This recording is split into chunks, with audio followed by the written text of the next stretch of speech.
Hi students. So இன்னைக்கு நம்ம வந்து 12th physicsல opticsல வரக்கூடிய ஒரு முக்கியமான क्वेश्चन பார்க்க போறோம். என்ன क्वेश्चन அப்படினு பாத்தீங்கன்னா astronomical telescope. Astronomical அப்படினா ஸ்பேஸ்ல இருக்கக்கூடிய ஆப்ஜெக்ட்ஸ் இல்லையா? தமிழ்ல வந்து வானியல் தொலைநோக்கின்னு சொல்லுவாங்க. டெலஸ்கோப்ங்கிறது வந்து லாங் டிஸ்டன்ஸ்ல இருக்கக்கூடிய ஒரு ஆப்ஜெக்ட்ட வந்து பக்கத்துல பார்க்கிறதுக்கு யூஸ் பண்ணக்கூடிய ஒரு டிவைஸ். ஓகே, இதுக்கும் நம்ம முன்னாடி பார்த்த டாபிக் காம்பவுண்ட் மைக்ரோஸ்கோப்புக்கும் சின்ன வித்தியாசம் இருக்கு. என்ன அப்படின்னா மைக்ரோஸ்கோப்பை பொறுத்த வரைக்கும் ஸ்மாலர் ஆப்ஜெக்ட்ஸோட இமேஜ மேக்னிஃபை பண்ணி காமிக்கிறது இல்லையா? ஆனா வந்து டெலஸ்கோப்பை பொறுத்த வரைக்கும் ஒரு பிக்கர் ஆப்ஜெக்ட் ரொம்ப தூரத்துல இருக்கும், இன்ஃபைனைட் டிஸ்டன்ஸ்ல இருக்கும், நம்ம எடுத்துக்கலாம். அதை வந்து நம்ம பக்கத்துல தெரிகிற மாதிரி காமிக்கக்கூடிய ஒரு டிவைஸ் டெலஸ்கோப். இந்த ரெண்டுக்கும் என்ன சேஞ்ச் பண்ண போறேன் அப்படின்னா ரெண்டு சேஞ்ச் தான். என்ன அப்படின்னா காம்பவுண்ட் மைக்ரோஸ்கோப்பை பொறுத்த வரைக்கும் ஃபர்ஸ்ட் ஒரு சின்ன லென்ஸ் யூஸ் பண்ணீங்க, அது ஆப்ஜெக்டிவ் லென்ஸ்னு சொன்னீங்க இல்லையா? இது சென்ட்ரல் லைனுக்கு பேரு பிரின்சிபல் ஆக்சிஸ். இங்க ஆப்ஜெக்ட் இருந்திருக்கும், பக்கத்துலயே ஆப்ஜெக்ட் இருந்திருக்கும். ஓகேவா? அதனால இந்த ஆப்ஜெக்ட்டோட ஃபுல் வியூவும் இந்த லென்ஸ்ல விழுந்துரும். சின்ன லென்ஸா இருந்தாலே போதும். அப்ப இதோட focal length small, focal length வந்து ஸ்மாலா இருக்கும். ஆப்ஜெக்டிவ் லென்ஸோட ஃபோக்கல் லென்த் ஸ்மால். அதே மாதிரி இது மேக்னிஃபை பண்ணி வரும்போது பெருசா மேக்னிஃபை பண்ணி வரும் இல்லையா? இந்த மாதிரி இங்க வந்து மீட் ஆகும். அப்ப இமேஜ் வந்து பெருசா இருக்கும். அப்ப இதோட ஃபுல் இமேஜ் முள்ளணும்னா கண்டிப்பா இங்க பெரிய லென்ஸ் யூஸ் பண்ணணும். ஐ மீன் ஐ லென்ஸ். அப்ப ஐ லென்ஸோட ஃபோக்கல் லென்த் கிரேட்டரா இருக்கணும். இது இங்க இருந்துச்சு எதுல? Compound microscope. பட் டெலஸ்கோப்பை பொறுத்த வரைக்கும் பாத்தீங்க அப்படின்னா அப்படியே மாத்திக்கணும் இல்லையா? என்ன அப்படின்னா ஆப்ஜெக்டிவ் லென்ஸ் பெருசாகவும் தென் ஐ லென்ஸை வந்து ஸ்மாலரா மாத்திக்கணும். ஏன்னா பெரிய லென்ஸ் ஆப்ஜெக்டிவ் லென்ஸா இருந்தாதான் அந்த ஆப்ஜெக்டோட ஃபுல் வியூ அந்த லென்ஸ்ல கவர் ஆகும். ஏன்னா ஆப்ஜெக்ட் பக்கத்துல கிடையாது, தூரத்துல இருக்கு. எக்ஸாம்பிள் வந்து நான் மூன் எடுத்துக்கலாம், இல்ல ஸ்டார் எடுத்துக்கலாம், வாட் எவர் மேபி. இது ஒரு மூன் இல்லையா? இப்ப என்ன பண்றேன், இந்த இடத்துல வந்து நான் ஒரு பெரிய ஒரு லென்ஸ வந்து நான் பிளேஸ் பண்றேன். ஒரு பெரிய லென்ஸ். ஓகே, சோ இந்த லென்ஸ் மிட் பாயிண்ட் வந்து ஆப்டிகல் சென்டர் P ன்னு சொல்லுவாங்க. இது நான் எந்த லென்ஸா யூஸ் பண்ண போறேன்? Objective lens. ஆப்ஜெக்ட்டுக்கு பக்கத்துல இருக்கிற லென்ஸ் என்ன lens? Objective lens. So objective lens. So this is the central line, imaginary line. இதுக்கு ஒரு பேர் இருக்கு. என்ன அப்படின்னா principal axis அப்படின்னு சொல்லுவோம். சரி, ஓகே இருக்கட்டும். Right? So this is what principal axis. இப்ப இந்த மூணு இருக்கு இல்லையா? மூணுல இருந்து என்ன ஆகுது? இமேஜ் வருது இல்லையா? அதாவது இங்க ஸ்ட்ரைட்டா வரக்கூடிய இமேஜ் இப்படி பட்டு இப்படி நேரா போகும். சோ மத்தபடி இன்னொரு இதுல இருந்து வரக்கூடிய ரே என்ன ஆகும்? இதுல பட்டு correct. So these two are the parallel rays. எங்க இருந்து? ரொம்ப லாங் டிஸ்டன்ஸ்ல இருந்து வருது. ஃபார் எக்ஸாம்பிள் அது இன்ஃபினைட்னு எடுத்துக்கலாம். ஏன்னா மூன் எவ்வளவு டிஸ்டன்ஸ்ல இருக்குன்னு நமக்கு தெரியாது, ரொம்ப தூரத்துல இருக்கும் இல்லையா? Mathematically we can what calculate இல்லையா? ஆனா ரொம்ப தூரத்துல இருக்கறதுனால நம்ம என்ன பண்றோம்? அதை இன்ஃபினைட் டிஸ்டன்ஸ்னு எடுத்துக்கிறோம். சோ அப்ப அங்க இருந்து வரக்கூடிய ரேஸ் parallel rays. இதுல பட்டு என்ன ஆகுது அப்படின்னா ரிஃப்ராக்ட் ஆகி இந்த இடத்துல எனக்கு என்ன கிடைக்குது? இமேஜ் கிடைக்கும். அப்ப இமேஜ் கிடைக்கக்கூடிய இந்த பாயிண்ட் இருக்கு பாத்தீங்களா? இந்த பாயிண்ட் இமேஜ் எனக்கு வந்து இன்வெர்ட்டடா கிடைக்கும். ஆப்ஜெக்ட் லென்ஸ் கொடுக்கிற இமேஜ் எப்படி இருக்கும்? தலைகீழ். ஏன்னா இது ஹெட் போர்ஷன் வந்து கீழே தெரியுது பாருங்க. அப்ப இது A டாஷ், இது B டாஷ். இமேஜ் வந்து H டாஷ்னு எடுப்போம். பட் அடுத்த லென்ஸுக்கு வந்து இது ஆப்ஜெக்ட்ங்கிறதுனால நான் H னே எடுத்துக்கிறேன். Okay, good. சரி, சோ அப்ப இது வந்து ரிஃப்ராக்டட் ரேஸ். சரி, எங்க கிடைக்கும் அப்படின்னா இந்த ஆப்ஜெக்டிவ் லென்ஸோட ஃபோக்கல் செகண்ட் ஃபோக்கல் பாயிண்ட்ல கிடைக்கும். அப்ப ஃபர்ஸ்ட் ஃபோக்கல் பாயிண்ட் இங்க இருக்கும், இந்த இடத்துல இருக்குன்னு வெச்சுக்கோங்க. இது ஃபர்ஸ்ட் ஃபோக்கல் பாயிண்ட் F1. இந்த ரெண்டு கிடையில distance focal length of what? Objective lens. அதே மாதிரி இதுல இருந்து இது வரைக்கும் உள்ளது இது செகண்ட் ஃபோக்கல் பாயிண்ட் அப்படின்னு சொல்லலாம் இல்லையா? Second focal point F2. இந்த ரெண்டு கிடையில டிஸ்டன்ஸ் என்னதான்? Focal length of objective lens அப்படின்னு எடுத்துக்கலாம். சரியா? ஓகே. சோ இப்போ என்ன பண்றேன் இந்த இடத்துல? அப்ப மேக்னிஃபைட் இமேஜ் கிடைச்சிருக்கு. But real image inverted image. ஏன் ரியல் சொல்றோம்? கான்வெக்ஸ் லென்ஸை பொறுத்த வரைக்கும் ஆப்ஜெக்ட் லெஃப்ட் சைடுல இருக்கும், ரைட் சைடு இமேஜ் கிடைச்சு அப்படினாலே அது என்னது? Real image. சரி, இப்போ நான் இந்த இடத்துல என்ன பண்றேன்? இன்னொரு லென்ஸ் யூஸ் பண்றேன். அந்த லென்ஸ் வந்து பாத்தீங்கன்னா சின்ன லென்ஸ். சோ இந்த மாதிரி ஒரு ஸ்மால் லென்ஸை யூஸ் பண்றேன். ஏன்னா ஐ லென்ஸை பொறுத்த வரைக்கும் அதோட ஃபோக்கல் லென்த் கம்மியா இருக்கணும். So this is the focal length. இது வந்து ஐ லென்ஸ். அப்ப இது வந்து ஃபோக்கல் லென்த். அப்ப இதுல இருந்து இது வரைக்கும் உள்ள distance focal length of what?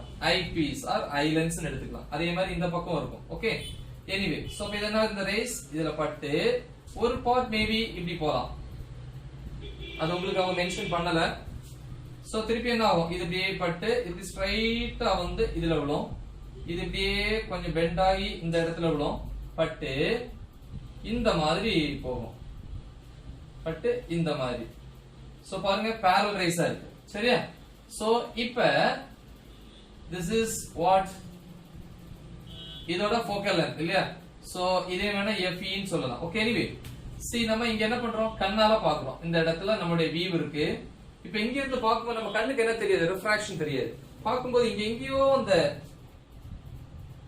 Image இருக்கிற மாதிரி நமக்கு ஒரு ஃபீல் இருக்கும், பட் இந்த மாதிரி போகும் இல்லையா? சோ இப்படி எங்கேயோ அந்த இமேஜ் இருக்கிற மாதிரி நமக்கு காமிக்கும். அப்ப இப்படி போயிட்டே இருக்கும்.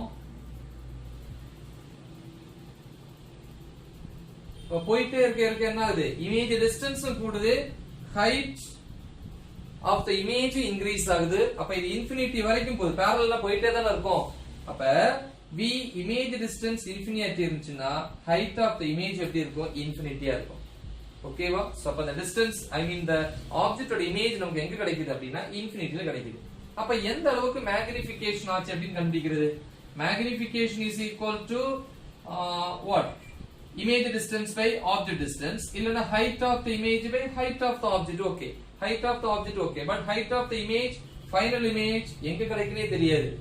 ஏனா image distance எவ்வளவு தூரம் போயிட்டே இருக்கு, இன்ஃபினிட்டியா இருக்கும் இல்லையா? அப்ப v இன்ஃபினிட்டியா இருந்துச்சுனா இமேஜும் இன்ஃபினிட்டியா இருக்கும். சோ அப்ப இந்த நார்மல் ஃபார்முலா யூஸ் பண்ணி என்ன பண்ண முடியாது, மேக்னிஃபிகேஷனை கண்டுபிடிக்க முடியாது. சோ அதனால நம்ம என்ன பண்றோம், ஆங்குலார் மேக்னிஃபிகேஷன் கண்டுபிடிக்கிறோம். ஏற்கனவே நம்ம அதை டிஸ்கஸ் பண்ணிருக்கோம். அப்ப angular magnification is equal to the formula. See here, this is what beta. So இது beta na இந்த angle beta தான் எடுத்துக்கலாம். So அதே மாதிரி this is alpha, this is alpha. So அப்படினா betaங்கிறது வந்து angle produced by or the angle produced by the image ன்னு சொல்லலாம் இல்லையா? angle produced by the image at the islands divided by angle produced by the what, the ray, I mean the object and the ray where at the objective lens. So that is alpha. அதாவது objective lens side produce ஆகக்கூடிய angle-க்கும் island side produce ஆகக்கூடிய angle-க்கும் in between the ratio. okay, so ஏற்கனவே பார்த்திருக்கோம். So this is equation number 1. எப்படி கண்டுபிடிக்கிறது? From this we can say tan beta is equal to opposite side by adjacent side. So ila opposite side endu h by adjacent side. adjacent side enadhu, adjacent engiradhu idhula irundhu idu varaikku distance, that is fe. okay, this is equation number 2. Then same tan alpha is equal to, alpha inge irukku, idu eduthukalam opposite side by adjacent side, that is f naught. okay, so this is equation number 3. we know that if alpha or beta இல்லையா, if இங்க எழுதிக்கலாம், if beta is small, small ஆ இருந்தா எப்படி எடுத்துக்கலாம்னு சொல்லிருக்கேன், tan beta can be taken as beta. அதே மாதிரி இங்க if alpha is small, tan alpha can be taken as what, alpha. அப்ப என்ன வரும், from 2 and 3 we can write beta is equal h by fe and alpha is equal h by f naught. okay va? Therefore magnification m is equal to beta by alpha. beta na h by fe by h by f naught. h cancel, f naught மேல போயிரும்.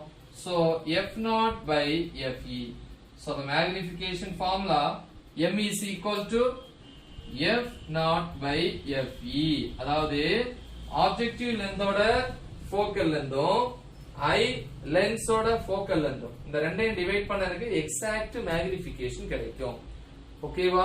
then next what about the tube length? tube length என்ன? that is denoted by letter L.